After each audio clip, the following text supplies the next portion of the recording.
Salut la team, salut à toutes et à tous. Bienvenue dans votre émission Show Foot, saison 1, épisode numéro 12. Aujourd'hui, on va parler des 5 faits marquants de la troisième journée de la Coupe d'Afrique des Nations. La phase de poule qui touche à sa fin. On va passer aux choses sérieuses maintenant, au huitième de finale. Mais avant tout ça, on va revenir sur les 5 faits marquants de cette troisième journée. Mais avant toute chose, toujours, je vais saluer mon acolyte, mon gars Chris. C'est comment mon gars? À l'aise, mon gars, on est là, on est posé, donc voilà, on a bossé, on va voir ce que ça donne. On a bossé, on va voir ce que ça donne, voilà. Le titre, il est donné, le ton est donné, allez c'est parti. Premier fait marquant, pour nous, après c'est subjectif, vous savez. Le premier fait marquant, c'est le match Ghana contre les Comores. Vraiment une rencontre où on s'est dit, mais c'est vraiment les destins croisés entre une équipe qui est toujours parmi les favoris à chaque fois qu'ils participent, parce que le Ghana, on va se dire la vérité, c'est une équipe qui se qualifie systématiquement pour le second tour, minimum. Le Ghana est toujours en huitième, en quart, en demi-finale. Et cette équipe des Comores qui participe pour la première fois à la Coupe d'Afrique des Nations. Il faut savoir que les Comores, c'est une équipe qui a été qui a été créée il y a 10 ans à peu près.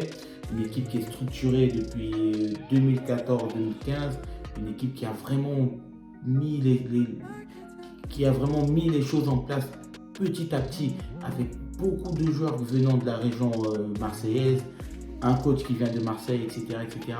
Donc ils se sont appuyés vraiment sur la diaspora et première participation de Coupe d'Afrique, ils sont déjà en huitième de finale.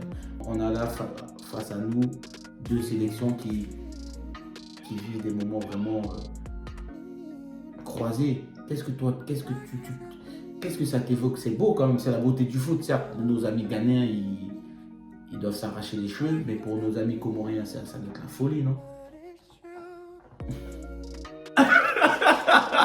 Non, je vais féliciter les musées, franchement, félicitations les gars, parce que voilà, vous êtes allés la chercher. C'était déjà peine perdue en plus, hein.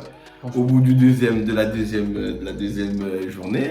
0 point au bout de 2 journées. Wow, tout le monde avait abandonné et tout. Et puis vous êtes allé vous taper un gros poisson de la compétition. Franchement, bravo. Vous avez sorti les tripes. Vous avez montré que voilà, vous étiez quand même là.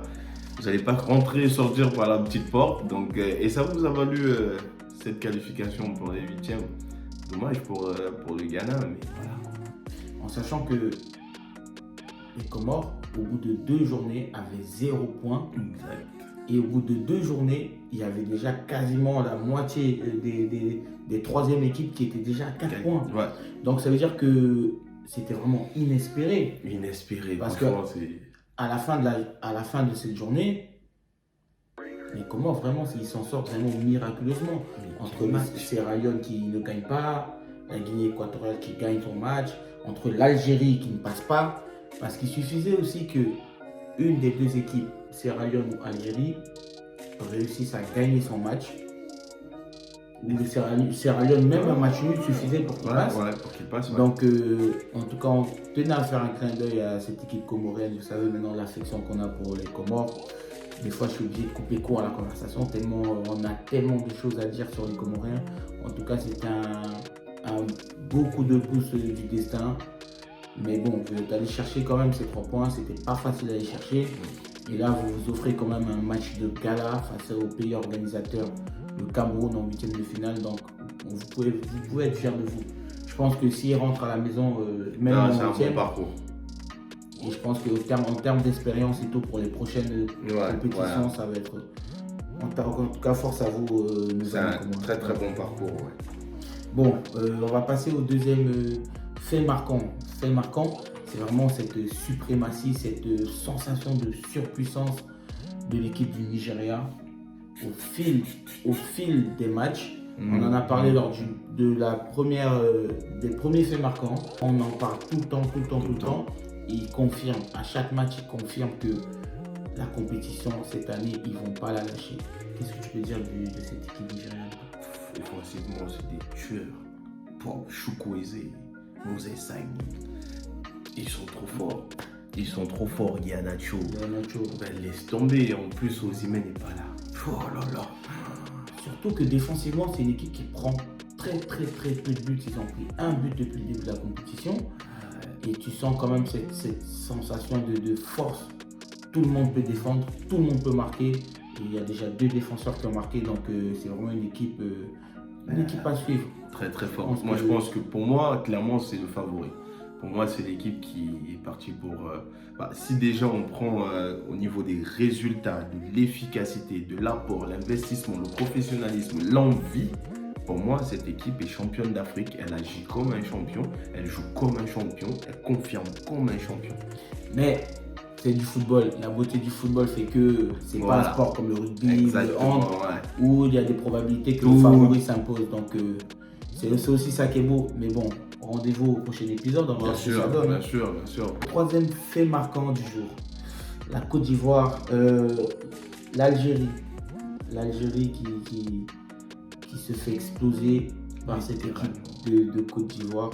On va commencer tout doucement. On va commencer par la victoire de la Côte d'Ivoire face à l'Algérie 3-1. Mais au-delà du score, vraiment, c'était vraiment la domination sur le plan technique, sur le plan tactique et surtout sur le plan athlétique. On avait l'impression de voir des hommes jouer contre des cadets, contre des U17 ou des U20. Qu'est-ce qui s'est passé? Pourquoi? Déjà par rapport à la Côte d'Ivoire, est-ce que la prestation de la Côte d'Ivoire est une bonne prestation ou ils ont profité de l'absence totale de l'Algérie dans cette compétition? Non, on ne peut pas dire que la Côte d'Ivoire ait profité de l'absence totale de l'Algérie dans la compétition. Parce que déjà, les supporters ivoiriens, le peuple ivoirien déjà, réclamaient un match référence, un meilleur parcours que ça. Parce que le 2-2 contre la Sierra Leone n'est pas du tout passé, n'a pas du tout apprécié. On a vu le peuple se soulever, on a vu de nombreux représentants en parler, des influenceurs ivoiriens se plaindre. Voilà. Comme quoi, il y avait cette équipe de Côte d'Ivoire était une équipe qui aimait beaucoup faire des mathématiques, à calculer si telle équipe réussit à gagner, si l'autre ne gagne pas, si machin, et puis ça peut essayer de nous donner une chance. Mais aujourd'hui, on a vu que ce sont des critiques qui ont touché l'équipe en fait. C'est l'ego qui a touché l'ego des joueurs. Donc c'est la réponse des joueurs à la critique du peuple. Donc je tiens à rappeler quand même que la Côte d'Ivoire se remet quand même en confiance, se remet dans le bain, parce que s'il fallait aborder le 8e de finale après une prestation comme le match face au Sierra Leone, ça aurait été difficile. Donc merci à l'Algérie. L'Algérie a redonné du baume au cœur aux joueurs, au staff, mais même au peuple ivoirien. Donc je pense que les Ivoiriens abordent vraiment ce 8e de finale de la meilleure des manières, grâce à ce score et grâce à ce résultat contre l'Algérie, parce que les joueurs comme Nicolas Pepe, comme Haller, comme Kessié, beaucoup de joueurs ont repris du poil de la bête grâce à cette performance. Et franchement, je pense qu'en 8e de finale, il faudra compter sur ces Ivoiriens. Tu veux rajouter un truc par rapport à Côte d'Ivoire ou non, c'est bon? Très bon match de Nicolas Pepe. Bon, on va passer maintenant au 4e fait marquant de cette journée, l'Algérie. L'Algérie qui est éliminée de la Coupe d'Afrique des Nations après 2 défaites et un match nul. Donc l'Algérie, tenant du titre, sort par la plus petite des portes de cette Coupe d'Afrique des Nations et on a vu une sélection vraiment au bord de la crise de nerfs. Le sélectionneur, les joueurs, vraiment c'était avec un penalty, je le rappelle, un penalty raté de Riyad Mahrez. Donc c'est compliqué. Il va falloir vraiment que cette équipe remette vite le bleu de chauffe. Parce qu'on a remarqué et on l'a souligné que cette équipe n'avait pas l'air concentrée sur le plan footballistique, sur le jeu, sur le football. Il y avait beaucoup de soucis extra-sportifs, l'encadrement, le soleil, les hôtels, les terrains, etc., etc. Et malheureusement, quand tu respectes le football te respecte. Et là, il s'avère qu'on avait l'impression que les Algériens ne respectaient pas trop le football, ils pensaient beaucoup à leur titre de 2019, à la Coupe arabe qu'ils ont remportée, au record de victoires all-time et tout. Donc, qu'est-ce que tu penses, toi, de cette équipe algérienne? Au-delà de la prestation footballistique, si tu dois avoir une vue d'ensemble, qu'est-ce que tu dirais par rapport à cette sélection? Ils sont nuls, frère. Vas-y. Déjà, quand une équipe, pendant une compétition, commence à avoir des excuses, c'est pas bon signe. On joue tous, les équipes jouent toutes le même football ou presque, sur le même terrain. La balle, température. voilà, la température elle est la même pour tout le monde. La balle elle est ronde, elle n'est pas ovale.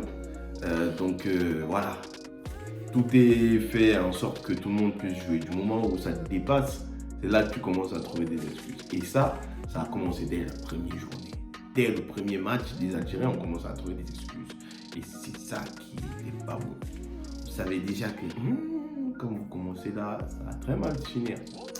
En tout cas, ça reste que du sport, hein, c'est du football, mais en tout cas, j'espère que ça vous servira de leçon à vous, les Algériens, les joueurs, hein, on parle des joueurs, hein, parce que faut pas oublier qu'il y a des échéances importantes qui arrivent au mois de mars. C'est les barrages de la Coupe du Monde Qatar 2022. Ouais. Donc il est important de ne pas trop tirer sur l'ambulance, il est important de se remobiliser au plus vite, il est important de remettre le bleu de chauffe parce que ça sera les mêmes conditions pour se qualifier pour aller en Coupe du Monde. Il faudra jouer contre des équipes africaines. Exactement. Malheureusement, il faudra jouer sur des terrains africains. Et là, en l'occurrence, il n'y aura plus la CAF, il n'y aura plus la FIFA, il n'y aura plus machin. Soit tu gagnes, tu passes, tu ne gagnes pas, tu rentres à la maison. Exactement. Donc, si vous n'avez pas envie de regarder la Coupe du Monde du Qatar à la maison, il est important quand même que vous fassiez preuve de solidarité, de soutien à votre sélection nationale. Parce que quand il gagnait en 2019, ouais, tout le monde était fier d'être algérien. Ouais. Cholet. Ouais. Donc nous, en tant que sportifs, parce qu'on est des sportifs aussi, c'est difficile de réitérer des performances de haut niveau au quotidien. Donc si j'ai un message à faire passer à tous les Algériens, soutenez votre coach, soutenez votre sélection. Ouais. S'il y a des critiques à faire, faites-le en interne. Parce qu'en mars, ça va être important d'aller gagner face à l'équipe sur qui vous allez tomber en barrage. Parce qu'il faut rappeler qu'en barrage, il y a encore la Tunisie, il y a encore l'Égypte, il y a encore le Cameroun, l'Afrique du Sud, il y a le Congo. Exactement. C'est important, donc voilà. Il y aura aussi le même soleil, il y aura le même soleil, il y aura les mêmes pelouses. Donc, ouais, faut pas oublier ça, mon gars. Bon. Dernier fait marquant de cette troisième journée, on va parler un peu de la Tunisie. La Tunisie qui est une nation forte quand même du football africain, souvent placée, souvent qualifiée dans les Coupes du Monde, même si elle ne remporte pas la Coupe d'Afrique assez souvent, mais l'avoir en difficulté à ce point-là, c'est vrai qu'ils ont eu beaucoup plus de raisons de se plaindre que d'autres sélections, je trouve, mais ils ne se sont pas plaints. Ouais. Donc c'est peut-être aussi un coup de pouce du destin par rapport à eux, le fait qu'ils se soient qualifiés malgré leurs 3 petits points, parce que la Tunisie fait face quand même à une hécatombe de Covid. La Tunisie fait face à un premier match qui était catastrophique de la part de l'arbitre. Cette équipe tunisienne, est-ce que tu penses que malgré le faible nombre de points, malgré le fait qu'ils n'aient pas gagné tous leurs matchs, mais est-ce que tu penses que le fait qu'ils aient été quand même focus sur la compétition, qu'ils aient essayé malgré tout de rester concentrés sur l'objectif, est-ce que c'est une juste récompense du fait qu'ils arrivent quand même à se qualifier pour ce second tour? Bah écoute, les Tunisiens sont venus pour jouer au foot. Voilà, ils ne sont pas venus pour parler avec les arbitres, se plaindre en conférence de presse, critiquer les jardiniers ou appeler le dieu soleil pour qu'il se calme un petit peu. Les gars qui sont venus pour jouer au football, pour la CAN. Tu vises le Sénégal et l'Algérie? Non, pas spécialement, mais je vise toutes les équipes qui se sont plaintes et qui avaient pourtant des traitements plus favorables que la Tunisie par exemple. Donc la Tunisie, malgré tous ses pépins, elle s'est battue jusqu'au bout. Et c'est tout simplement avec respect et honorabilité que cette qualification leur revient. Je rappelle quand même que malgré la petite polémique de l'arbitre, les Tunisiens ne se sont pas attardés là-dessus. Ils sont vite passés à autre chose. Donc, on tenait aussi à tirer le chapeau à cette équipe de Tunisie qui, malgré toutes ces difficultés, l'absence de nombreux cadres aujourd'hui, on a regardé le match sur le banc, il n'y avait que 2 ou 3 remplaçants. Donc c'était vraiment dans des conditions vraiment difficiles. Et ils ont réussi à se qualifier pour les 8e de finale. Et même s'ils tombent sur un adversaire coréen, le Nigeria, s'ils récupèrent tout leur effectif, peut-être avec la fraîcheur physique, peut-être avec l'envie et l'état d'esprit vraiment qu'ils ont affiché, ils vont réussir à faire une performance, peut-être créer l'espoir. Hein. Non, bien sûr, parce que voilà, comme on le sait tous dans le football, tout le monde qui suit le football sait que voilà, tout ne se passe pas souvent comme prévu. Donc il y a toujours des trucs qui arrivent. Voilà, tout peut arriver, quoi. Donc il n'y a pas de magie à ce que la Tunisie puisse tirer son épingle du jeu face à cette rencontre, même si c'est le Nigeria.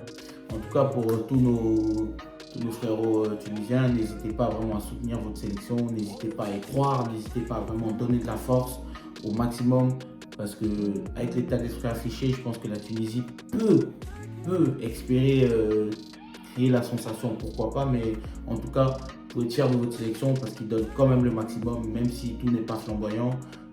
En tout cas, que le meilleur gagne. Hein. Bon, on arrive au terme de ces 5 faits marquants. Je voulais aussi passer un petit clin d'œil, une mention spéciale à l'arbitre féminine Salima Mukansanga du Rwanda, qui était la première femme à arbitrer un match de la CAN. Quand on sait que le contexte par rapport à l'arbitrage n'est pas évident, avec toutes les polémiques qu'il y a eu par ce début de rencontre, la rencontre Zimbabwe-Guinée a été menée vraiment de main de maître par cette dame. Donc on tenait aussi à souligner ça et pour dire que tout le monde peut arbitrer, que ce soit homme, femme, etc. Voilà, il y a une évolution, quoi, voilà. Une évolution encore plus dans notre continent, nous qui sommes africains, avec des racines, des cultures qui ne valorisent pas plus ou moins la femme. Donc là, c'est une belle image d'ouverture et d'évolution. En tout cas, la team, on vous remercie encore d'avoir assisté à cette rubrique, à cet épisode. On en est à l'épisode numéro 12. C'est la troisième émission des faits marquants. Donc, on parle aussi des faits marquants des huitièmes de finale, bien sûr.